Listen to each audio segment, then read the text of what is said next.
Υπάρχει τώρα για τον Peaky Welder 4, ο οποίος από μόνος του είναι ήδη εξαιρετικός, ένα κράνος. Αυτό το κράνος ελέγχεται μέσω Bluetooth. Έχουμε εκεί πάνω έναν προσαρμογέα Bluetooth και μπορείτε μέσω των μεμονωμένων ρυθμιστών να ρυθμίσετε όλες τις λειτουργίες που χρειάζεστε με μεγάλη ευαισθησία.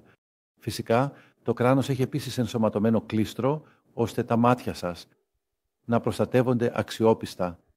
Είναι ένα πολύ υψηλής ποιότητας κράνος με εξαιρετικές ιδιότητες φθοράς, έτσι ώστε να μπορείτε να εργάζεστε για μεγάλο χρονικό διάστημα χωρίς κόπωση. Εδώ μας δείχνει ο Μάρτιν ότι βλέπει αρκετά, ακόμα και στην άκρη. Έχουμε εδώ μόνο μια σχετικά αδύναμη μεγέθυνση σε αυτό το κράνος, δηλαδή μέχρι 1,6 φορές. Αν χρειάζεστε περισσότερα, σας προτείνουμε απλά να χρησιμοποιήσετε ένα ισχυρό ζευγάρι γυαλιά ανάγνωσης. Τότε μπορείτε να αυξήσετε ξανά τη μεγέθυνση και να δείτε ακόμα περισσότερα. Το ενδιαφέρον με αυτό το κράνος είναι ουσιαστικά ο σημαντικά μεγαλύτερος βαθμός ελευθερίας σε εργασίες όπου δεν μπορείτε να τα καταφέρετε με το μικροσκόπιο. Ελπίζω ότι σας έχουμε κεντρήσει το ενδιαφέρον και ανυπομονώ να ακούσω από εσάς. Ευχαριστώ. Τα λέμε σύντομα.